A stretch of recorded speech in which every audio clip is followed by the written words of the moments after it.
Last man on the bench. What's good? Zachariah here. March 13th, 14th, I'm not sure, but March Madness is upon us, baby. Tournaments are all starting.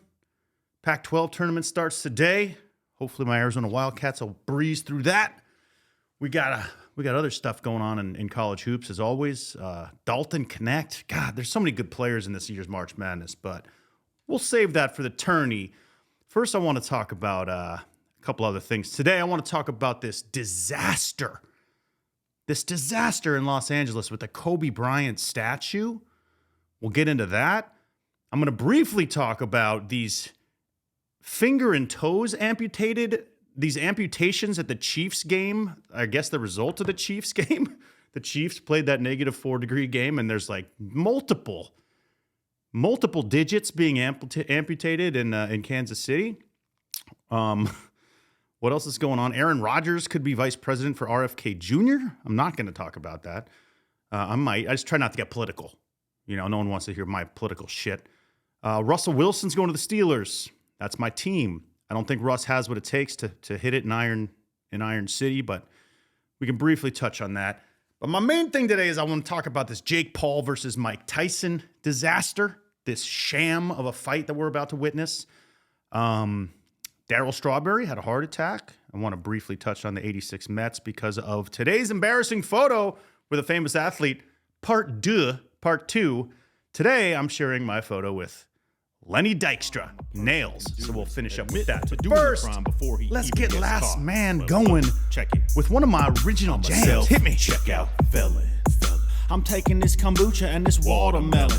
I'm walking out with this Cabernet. And Can't believe that never charted. No, Guys, the Kobe Bryant statue. Kobe Bean Bryant. The statue. One of 3 statues, by the way, that they're erecting for the late Kobe Bryant. Was unveiled last month just outside of Staples Center, Crypto.com. I call it Staples. Fuck Crypto.com. Until my crypto investments of the $700 I put in over COVID comes back to even close to that, fuck crypto. But the Kobe statue is a disaster. People are starting to go up to it, and some guy, I love that it took some dude like from Germany or something to take a video of this thing and noticed that there's multiple errors in the marble base of the statue. Multiple errors. I mean, do they not have a Grammarly for statue making? Do they not have spell check? They spelled Von Wafer's name wrong. If you remember Von Wafer, then you're a bigger NBA fan than I am. They spelled Jose Calderon's name wrong.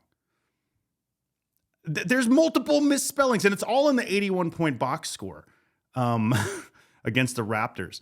And there's also a formatting mistake on the other side where the career accomplishments are. Like, guys, who fucked this up?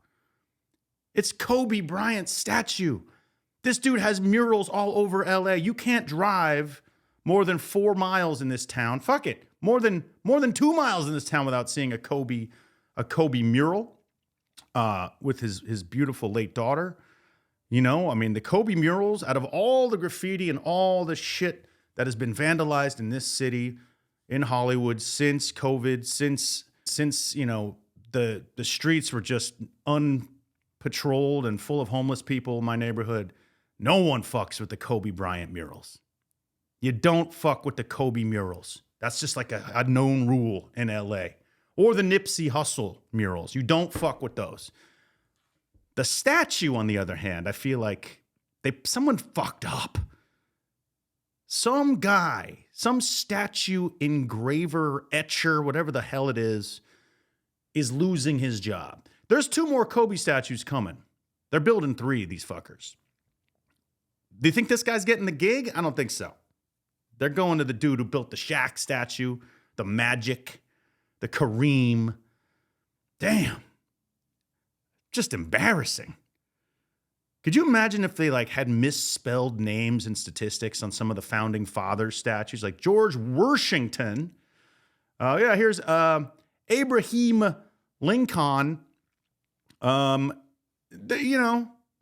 You're gonna get publicly executed for that shit. Kobe, one of the greatest, most exciting player I've seen in person in my career, for sure. I never saw Jordan play live. I never saw T-Mac or, those guys. I've seen LeBron once, and it was sort of a bad game for him. But Kobe, I think I saw Kobe score 60 once in his last season. I can't remember what his second highest point total was that year, but I saw that. It was incredible, especially when he was younger. My God, going to those games his rookie season in LA. That's when I loved the Lakers. I used to love the Lakers. I loved them. That was my team. I got to LA. I didn't have an NBA team. My roommate was a huge Lakers fan. Boom. Start going to some games. I'm a Lakers fan. Kobe was the guy. Eddie Jones, Nick Van Exel. Those were the fucking kings of LA. And then they get Shaq, and it was over. It was over. The Pau Gasol years, I started to maybe drift a little bit from the Lakers. But I hung with them for a while. And then, I don't know, once Kobe started getting the scowl and sort of changing in all the team he had with like Jordan Hill and all, bear down Jordan Hill, Arizona baby. But when Nick Young and Swaggy P, those fuckers, I lost my interest in the Lakers. And now with LeBron, I just can't stand him. No offense, LeBron. You're an incredible player. I'm not fucking with the Lakers. So, hey, let's go with this Kobe statue, man. Someone go fix this fucking thing. Well, how long is it going to take to would you have to tear the whole thing down? What do you do? Just bring in like a welder? I don't know. I don't do any statue building. Never done that in my life. Not sure what's going on. I just know someone fucked up and they got to fix that. They got to fix the Kobe statue. Lakers spokesperson said, "We are aware of this. We've been aware of this," he said, "for a couple of weeks. We're going to get it corrected soon." Anyway, this is a 19-foot statue, and he's wearing number 8 in this statue. So I think the other ones, I'm not sure what the other one is going to be, a 24 or an 8. My guess is he'll have, maybe he has 2 8s and one 24, 2 24s and 1 8. Not sure. Not sure what his accomplishments, really, really add up to in that situation. But shit, maybe they're all 8. I don't know. But hey, fix the Kobe statue, people. Big L, Laker fans. Shit. Hopefully they don't fuck the next ones up. And security can't chase me, California law. Every time I hit the self-checkout stand, I got at least 3 items hidden in my hand. Hey, grocery stores did away with employees, so this free bag of chips, I'm gonna enjoy these. I hit Target for pickles and some dim sum. I doubt this $8 is gonna hurt their income. Then it's off to Gelson's for a pound of beef. What else is going on, man? All right, let's jump right into Jake Paul and Mike Tyson. Jake Paul and Mike Tyson. What is happening here? Jesus fuck. How did it come to this? People. Jake Paul, who's about 26 years old and is a legitimate fighter, is taking on the greatest fighter in the history of boxing, arguably. Muhammad Ali, obviously. There's many more. Joe Louis. But Mike Tyson, Iron Mike fucking Tyson, my hero growing up in the boxing ring, everybody's hero, the ferocious, I'm going to eat your children and fuck you up, Mike Tyson, is fighting Jake Paul, a YouTuber, a TikToker, a guy from Vine who got famous when his brother was famous for fucking shitty rap songs called It's Everyday Bro with the same bully flow. What is he talking about? Now he's going to fight Mike Tyson. Mike Tyson, the scariest dude in the world. The dude that the Fresh Prince of Bel-Air wrote a song called I Think I Could Fight Mike Tyson just as a way to cash in chips. Will Smith wrote a song about fighting Mike Tyson back in 1989, saying he wanted a shot at the title because he wanted to take that $100 million. Brilliant song. I love Will Smith's rap. I do. I'm the whitest guy alive by saying that. But Will Smith was funny as fuck on the mic. Will Smith wanted to fight Mike Tyson. Jake Paul gets to fight Mike Tyson? That doesn't work for me. The other problem I'm having with this are the rules of this thing. Okay, first of all, the rules are fucked. Jake Paul's allowed to wear headgear. There's no weigh-in. There's no drug testing. I'll get into that in a second. I heard You're allowed to tag in his brother. Like, he can get Logan Paul to step in with Mike. This is bullshit. This is not a fucking boxing match. This is a sideshow spectacle featuring the greatest boxer of my generation and a clown who happens to be a decent fighter from the screen generation. Jake Paul's half Mike Tyson's age. Mike Tyson's 51, 52 years old or something. Jake Paul's 26. I'm 48. If a 24-year-old challenged me to a fight, I'm getting knocked the fuck out. I think Tyson's going to actually, this is my hot take here. I think Tyson's going to have a harder fight on his hands than he thinks. Everybody wants Mike Tyson to punch this fucking guy's teeth out, to knock the lisp out of his mouth. You think Mike Tyson had a lisp? This motherfucker, Jake Paul, go listen to him talk. Sounds like he's sucking on a Jolly Rancher half the time. But I think Mike's going to have his hands full. And here is why. People are probably laughing at this. But here's what I think. One, since he's really been retired and not competitively fighting, Mike Tyson has been a massive weed smoker, admittedly, a massive shroom advocate. He even has his own brand of edible weed called they're little ears. They're little Holyfield ears. I swear to God. He's got edibles, little Holyfield ear edibles. And if I'm lying, someone please send us some Mike Tyson edibles of the Holyfield ears. I will eat them on the mic and give you a full review. Mike's a peaceful warrior, man. He even says, he's like, my boxing career, I wasn't happy. I was aggressive. It carried over to my personal life. We all know about Mike's personal demons and everything he went through. A lot of drugs, a lot of violence and things like that. But, he did some jail time. But Mike is now a peaceful Zen warrior, dude. He's like at the top of the mountaintop, smoking trees, eating ears, edible ears. Is he ready to fight a 26-year-old who's hungry and trying to prove to the world that he's not a joke? I don't think so. First of all, Mike Tyson's going to have to train like he was 20 years old again to get into shape. He's still in terrific shape, I'm sure.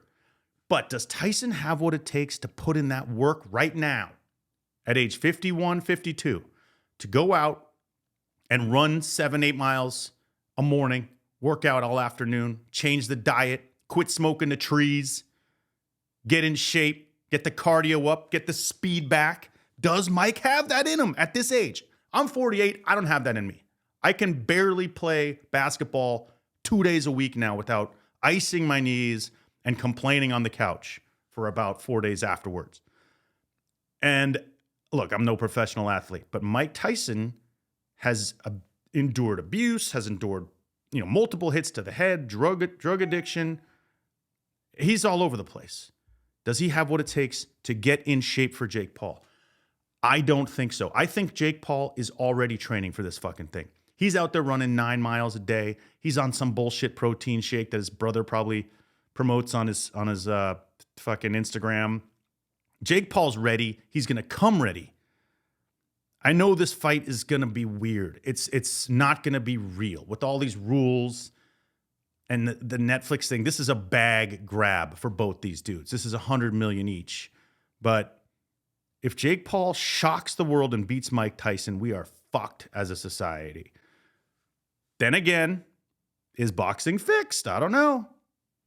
Jake Paul might even give him a run, take him all to the rounds, dude. If he takes him the distance and then they give Mike the title, I'd still respect Jake Paul more. But again, you're 26 years younger than Mike, dude. You should be kicking his ass. I don't know many people in their 50s who are going to fight a 20-year-old. So, I just want Mike to Trevor Burbick this dude. You know what I mean? Like, one hit. Bah! Like we used to see with Pinklin Thomas. Remember that knockout? Or Frank Bruno II. I want that Mike Tyson. I want that 90s Mike Tyson. Now I got fucking the marketing genius of Jake Paul fighting the most ferocious boxer of my time. Hey, man, throw Will Smith in the ring. He's looking for his shot. We'll see what happens. See what a person can do is admit to doing the crime before he even gets caught. What? Check it. I'm a self-checkout felon. I'm taking this kombucha and this watermelon. I'm walking out with this Cabernet, and I ain't gonna pay. No, Look at this. I just got a text here. The bill that could ban TikTok in the U.S. Just when I'm blowing up on TikTok, people, they're banning this shit. When I say blowing up, I mean that our White Jake from State Farm rant got 18,000 views, which is, hey, that's not bad. And then my song, Stay Away from Them Porn Stars If You're in the NBA, which I premiered last episode, got 287. So, you know, I guess you got to pick your battles. Let's see what it got on the IG, though, baby, because that song, if you haven't seen it yet, go check out Stay Away from Them Porn Stars If You're in the NBA. It did not do what I thought it would do. That's for sure. Normally, I expect over 150 likes and some shares. You got a lot of shares. It didn't get the likes. All right, 1,000 views. People, I'm just here making art. That's all it is. That's all it is, man.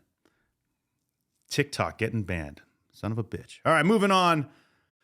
Let's talk about this. The Chiefs.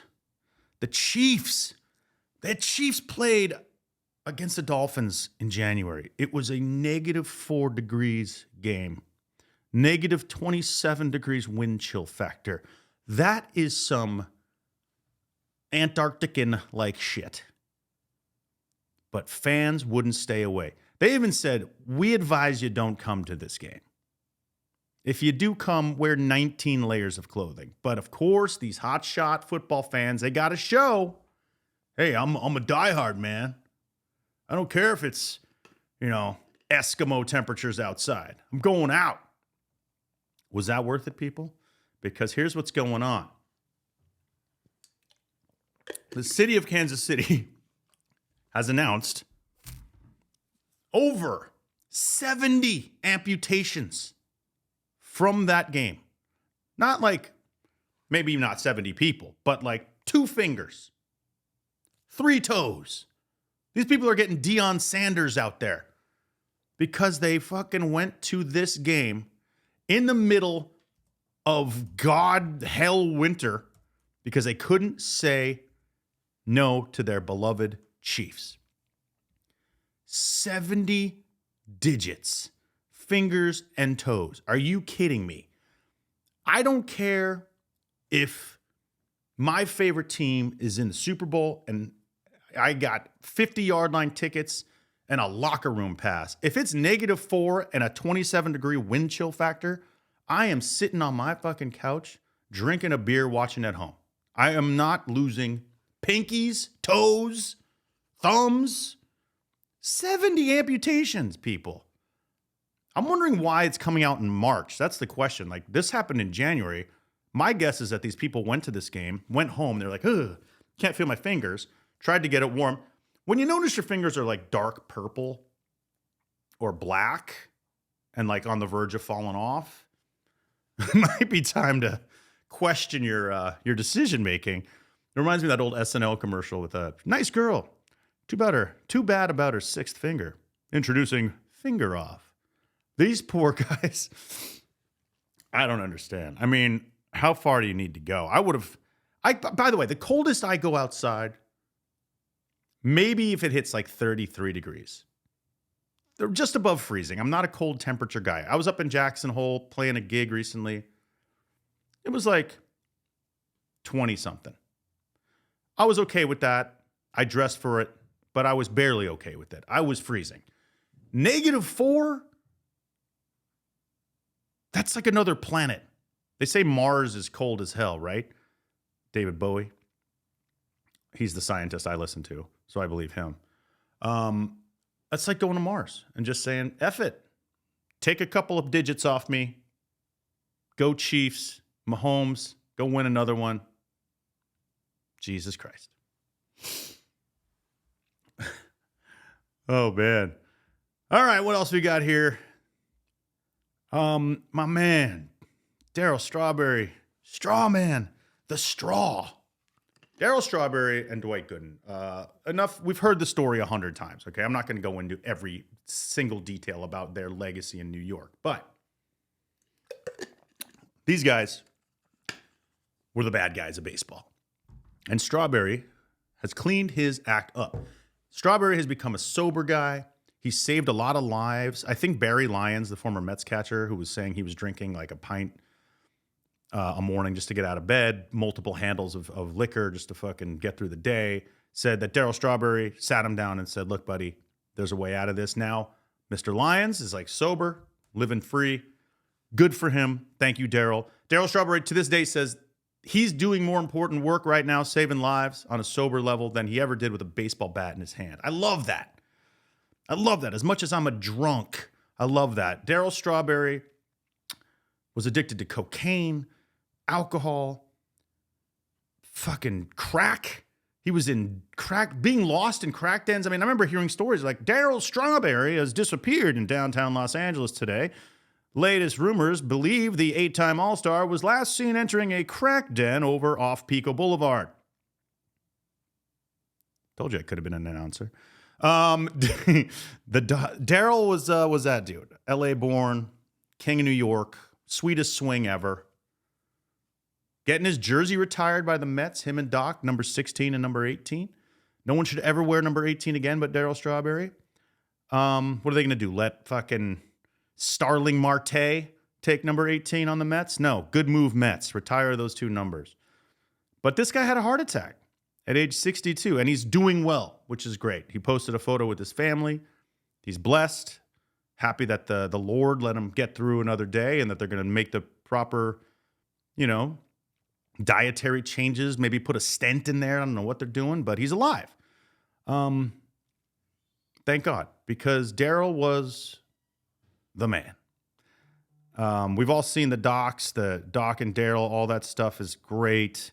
The fact that Doc Gooden missed the World Series parade because he was in a cocaine-fueled frenzy, sad, but, these guys were legends.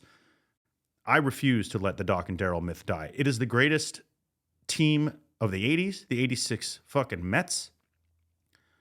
Strawman, Keith Hernandez, Davey Johnson hammered in the dugout, Wally Backman, Gary Carter, Ray Knight.